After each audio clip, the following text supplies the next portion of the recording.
थप्नुपर्ने अवस्था छ। साँच्चै मैले एउटा कुरा भन्न चाहिँ बिर्सेछु, हाम्रो सरकारी कर्मचारी चाहिँ 36जना भनेर रिपोर्टिङ भएर चाहिँ पोर्टुली सेवा करारमा लिनको लागि मैले इमेलमा देखेको भएर हिजो राति चाहिँ भिन्सरले सम्झेर फोन गरेको थिएँ। हाम्रो 36 होइन 34जना हो, किनकि 36 गर्दाखेरि 2जना कम आउने भयो क्या सेवा करारको। 11जनाको चाहिँ प्रस्ताव भएको छ, अनि 34 भनेर रिभाइड डाटा पठाइदियो भने 13जना आउँछ होइन। अलिकति 2जना भयो भने बढ्थ्यो कर्मचारी, काम गर्न सजिलो हुन्छ, त्यो चाहिँ पठाइदिनु पर्ला होइन। कहिलेको हेर्नुभयो 34 त्यो पछिको उसमा अनि डिभिजनले चाहिँ बनाएर पठाएको रिपोर्टिङको गरेको छु। यद्यपि अब यो जिल्लाको विषयमा कार्य प्रमुखलाई चाहिँ आउनुभयो, कार्य प्रमुखलाई अब अवगत गराउँदाखेरि सायद यो सायदै पहाडी जिल्लामा एकदमै ठुलो जिल्ला हो, किनकि जिल्लाहरू हिमाली जिल्लाहरू पनि छन् तर त्यहाँ वनजङ्गल खासै बस्तीहरू छैन। तर यो सिलगढी पहाड र चुरेसँग जोडिएको जिल्ला, करिब 65% भूभाग चाहिँ वनजङ्गलले घेरेको ठाउँ र करिब हाम्रो सिलगढी वितरण केन्द्रका आफ्नै ग्राहक चाहिँ करिब 64,000 64,000 पुगिसकेको अवस्था छ। र अब 3टा सामुदायिकहरू छन्। 3टा सामुदायिकहरूमा चाहिँ पनि करिब सबै गर्दाखेरिमा 2,000 3,000 4,000 जति ग्राहक छन्। र अब विद्युतीकरण चाहिँ सम्पन्न करिब हुने चरणमा रहेको छ र अब केही विद्युतीकरण हुनपर्ने ठाउँहरू पनि छन्। अब कस्तो अवस्था छ भने 2टा 4वटा घर छन् डाँडा टुप्पामा, त्यहाँ चाहिँ लाइन पुर्याइदिनु पर्ने छ। यो भर्खरै पनि एउटा फोन आएको थियो यता मर्मित्रबाट। अब त्यस्ता केही अलिकति अब धेरै लगानी गर्नुपर्ने तर थोरै भएको ठाउँहरू छ। त्यसलाई चाहिँ स्थानीय पालिकाहरूसँग समन्वय गरेर सोलरहरू राखेर चाहिँ बरु बत्ती बाल्ने व्यवस्थापन गर्दाखेरि अलिकति सजिलो हुन्छ, राम्रो हुन्छ।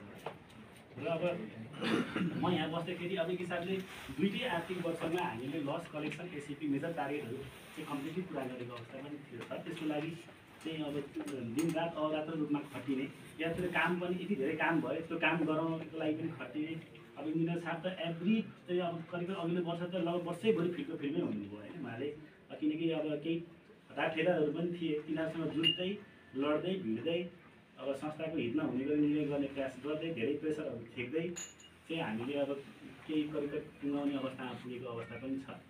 अब त्यो हिसाबले अब सबै चाहिँ कर्मचारी साथीहरूको चाहिँ सामूहिक प्रयासले गर्दाखेरि हामीले हाम्रो टार्गेटहरू पुरा गर्ने अवस्थामा हामी पुग्यौँ र त्यसको लागि सम्पूर्ण कर्मचारी साथीहरूलाई म धेरै हृदयदेखि धन्यवाद भन्न चाहन्छु।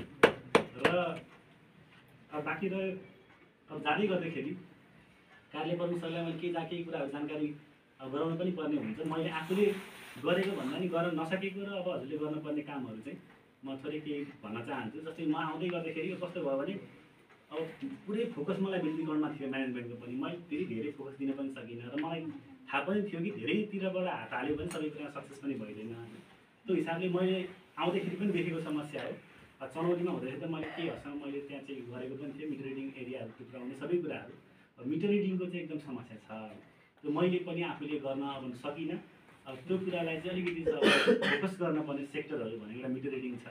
त्यस्तै गरेर लगत व्यवस्थापन चाहिँ अलिकति सुरु गर्नुपर्ने अवस्थाहरू छ, जुन मैले नगरिकन जाँदैछु होइन। त्यसलाई चाहिँ केही सुरुवात जस्तै त भएको छ, तर यद्यपि त्यो लगत व्यवस्थापन गर्नुपर्ने काम चाहिँ गर्नुपर्ने छ। किनकि यो मिटर रिडिङ र लगत व्यवस्थापन चाहिँ हाम्रो डाइरेक्टली रेभेन्यूसँग जोडिने काम भएको भएर यसलाई एकदम प्रायोरिटी दिएर गर्नुपर्छ। खासमा यसलाई खासै म्यानेजमेन्टले चाहिँ ध्यान दिएको जस्तो त देखिँदैन, तर एकदमै अति आवश्यक चिज चाहिँ छ मिटर रिडिङ र लगत व्यवस्थापन गर्ने काम चाहिँ। र अर्को कुरा भनेको अब मैले भने यहाँ तल मैले त खासमा गर्न खोज्दाखेरि भ्याइनँ, कर्मचारीहरूलाई बसेको या काउन्टर बस्ने कर्मचारीहरूलाई करिब त्यहाँ चाहिँ प्राइभेट बाथरुमदेखि लिएर मैले अघि साढे पहिले पनि भनेको थिएँ बाटोमा मैले गर्न चाहिँ खोज्दै थिएँ, तर अलिकति टाइमै भएन। अब हामीसँग बजेट पनि छ, त्यो व्यवस्थापन गर्ने कुराहरू त सरले गरि नै हाल्नुहुन्छ। र अर्को कुरा भनेको अब ठेक्काहरू चाहिँ हाम्रो सकिँदै छ, करिब अब मोटामोटी केही थोरै सामानले चाहिँ हाम्रो ठेक्कामा सुरु गरेको छ, ठेक्काको काम सकिने अवस्था छ। अझै केही काठका पोलहरू छन्, सरले सायद खाली खानु पर्ने हुन्छ र तिनीमा पनि धेरै बजेट देखेको छैन हाम्रो रेगुलरली छ। अब त्यो काठका पोलहरू चाहिँ बदली गर्नुपर्ने अवस्था छ, तर त्यो बाहेकको चाहिँ केही ठाउँहरूमा मुख्य अघि इन्जिनियर सरले पनि भन्नुभयो कि अब यो चकमकी 33 केमीको लाइन चाहिँ अब त्यो आयोजना चाहिँ त्यति सक्सेस भएको छैन, सब स्टेसन चार्जिङ चाहिँ गर्दैछ र 33 केमीको लाइन चाहिँ अब बनेको पनि छैन। त्यो हिसाबले भोलि त्यो शाखाले बनाउनु पर्ने खालको कुरा चाहिँ भइरहेको छ, गर्ने कुरा चाहिँ होला। त्यो ठेकदार चाहिँ अब त्यहाँबाट उसले त्यो लाइन बनाउन सक्छ जस्तो पनि लागिरहेको छैन, उसले बनाउन छोड्यो भने चाहिँ त्यत्तिकै पनि अल्झेर बस्छ।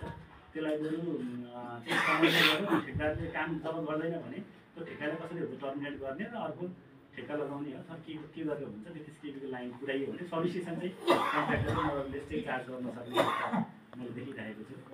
अब मैले यति भन्दै गर्दाखेरिमा अब भन्न थाल्यो भने फेरि 2 घन्टासम्म बोले पनि हुन्छ म फेरि हेर्नु होइन। त्यो कारणले गर्दाखेरि सामानको चाहिँ अब हुन्छ म पनि कार्यक्रम जाँदैछु। अब एउटा टुक्रो ट्याप पनि छैन भन्ने हुन्छ हामी हिसाबले त्यहाँ त्यो हिसाबले यहाँ टुक्रो ट्याप चाहिँ कम्तीमा छ तर पनि सामान चाहिँ छैन। अब यो डिसिएसको मात्रै समस्या होइन फेरि अब हाम्रो डिसिएसको कार्यले लेभलबाट समाधान गर्न सक्ने समस्या पनि होइन तर पनि मोटामोटी डिसिएसले म्यानेज गर्नुपर्ने सामानहरू चाहिँ हामीले ठिक्क लगाएर सम्झौता गरिसकेका छौँ। सामानहरू आउँछ पनि तर पोल तार ट्रान्सफर्मर लगाएर चाहिँ जुन चाहिँ केन्द्रीय भण्डारबाट प्राप्त गर्ने पनि सामानहरू चाहिँ पक्कै पनि छैन सायद त्यो लेखा अरू शाखामा पनि कुरा। यद्यपि अब ट्रान्सफर्मर चाहिँ अलिक बढी गलेको छ। अब साथीहरूलाई मैले जाँदै गर्दाखेरि भन्दाखेरि चाहिँ मुख्य राखेर तपाईँले भन्नुभयो ट्रान्सफर्मर जोगाउनको लागि चाहिँ अब अलिक विशेष पहल चाहिँ तपाईँहरू पनि गर्नु होला किनकि अघिल्लो आर्थिक वर्षमा हामीसँग लाइटिङ रेस्टो पनि थिएन तर अब चाहिँ करिब मेरो विचारमा केन्द्रीय भण्डारमा लाइटिङ रेस्टोहरू आएको छ। अब लाइटिङ रेस्टो मलाई जहाँ चाहिँ पहाडी एरियामा लाइटिङ रेस्टोहरू धेरै लाइटिङ रेस्टोहरू बाइपास गरिएको छ होला किनकि त्यो पड्किएपछि त्यो जोडिन्छ भएन फेर्नमा लाइटिङ रेस्टो थिएन। त्यो हिसाबले गर्दाखेरिमा चाहिँ अब लाइट ट्रान्सफर्मर जोगाउने काम चाहिँ धेरै किनकि प्राविधिक ट्रान्सफर्मर छैन एक त ट्रान्सफर्मर नभएर ठुलो स्कार्सिटी अवस्था छ। आजै मैले बिहान चाहिँ एजेन्सीको हामीसँग कुरा गर्दाखेरि ट्रान्सफर्मरको चाहिँ अब पहिलाको ट्रान्सफर्मरको खरिदको चाहिँ मुद्दा परेको छ। सेकेन्डको बल्ल इन्स्टलेसन हो कि टेक्निकल ओपनिङ गर्दैछ अरे भन्दा त असार नभएसम्म ट्रान्सफर आउँदैन। अब प्राविधिक कति ठुलो स्कार्सिटीमा जान्छ होला होइन। अब त्यो कारणले गर्दाखेरि पनि ट्रान्सफर्मरको चाहिँ जोगाउन अति आवश्यक देखिन्छ। अब हामीले अब एउटा सधैँ राम्रो काम गरे पनि ट्रान्सफर्मर चाहिँ अब जोगाउने काम चाहिँ गरेका छैनौँ है। त्यसमा चाहिँ हाम्रो एकदमै कमजोरी। अब मैले चाहिँ यहाँ जाँदै गर्दै मेरो कमजोरी यहाँ भने सरले त्यसको कमजोरी चाहिँ सुधार गर्ने ठाउँ पाउनुहुन्छ। त्यो हिसाबले मैले भनेको एउटा ट्रान्सफर्मर चाहिँ पनि ट्रान्सफर्मर चाहिँ डिजिटल लाइनको ट्रान्सफर जोगाउनको लागि चाहिँ अब यो थोरै यो जाडो महिनामा चाहिँ हाम्रो कामको लोड पनि कम हुन्छ। त्यसलाई कसरी प्लानिङ गरेर गर्न सकिन्छ त्यो हिसाबले ट्रान्सफर जोगाउनु भयो भने हामीलाई नै सजिलो कि ट्रान्सफर तुरुन्तै पाउने छैन। अब त्यो बाहेकको अब सबै कर्मचारीसँग मेरो आफ्नो काम गर्ने नेचर कस्तो भने अब धेरै कसैलाई अब भनौँ न अलिकति सफ्ट कर्नरै टाइपको मान्छे म आफै पनि होइन। त्यो हिसाबले अब मैले पनि अब कामको सिलसिलामा कार्यालय प्रमुखको जिम्मेवारीमा अब डिफ्रेन्ट रिसोर्सेसहरूको कन्सटेन्टमा बसेर काम गर्दाखेरि एउटा जिम्मेवारीमा बस्दै गर्दाखेरि एउटा बाध्यता हुन्छ कि जस्तै अब उहाँ लेखा प्रमुख हुनुहुन्थ्यो उहाँ आफै अब उहाँले पर्यटन कार्य एक दिन पनि खानु भएन अघिल्लो वर्ष। त्यो अब के गर्ने छैन नि त होइन। त्यस्तै बाध्यता रिसोर्सको अभाव बजेटको अभाव स्रोत साधनको अभावको कारणले गर्दाखेरि चाहिँ कर्मचारीहरूमा चाहिँ दिने सेवा सुविधाहरूमा कन्जुसाइ भयो होला अथवा कहिलेकाहीँ रिस उठेर पनि केही बोलियो होला अथवा कुनै काम गरियो होला राम्रो त्यस्तो गरेको छैन। र जे जति मैले केही चाहिँ कर्मचारीहरूलाई आघात पुग्ने हिसाबले केही भनेको रहेछु गरेको रहेछु भने त्यो चाहिँ नितान्त कार्यालयको कामको सिलसिलामा मात्र मैले चाहिँ गरेको होला र भनेको होला। त्यो बाहेक त मेरो व्यक्तिगत कोही ठाउँमा पनि कुनै पनि रिसिभ पनि छैन। र यदि कसैलाई चाहिँ अब मलाई सबै कुराहरू चाहिँ मैले जिल्लाबाट मेरो व्यक्तिगत रूपमा भन्ने हो भने मेरो सिन्धुली जिल्ला एउटा नयाँ भोगाइ पनि रह्यो। किन रह्यो भन्दाखेरिमा म अब दुई कार्यालयको मुख्य रूपमा अथवा इन्जिनियरकै रूपमा पनि 7 वर्ष करिब मैले चितवन जिल्लामै बिताएँ। टाढीमा 2 वर्ष बसेँ त्यसपछि 1 वर्ष भरतपुरमा बसेँ। त्यहाँ सिन्धुली चनौरी विधान केन्द्र प्रमुख भएँ। 5-6 महिना फेरि ग्याप भयो त्यसपछि फेरि चनौरीमा फेरि प्रमुख भएर गएँ। करिब त्यही भरतपुर चनौरी चितवनकै एरियामा चाहिँ म बसेँ भने त्यो नितान्त एउटा तराई एरिया थियो।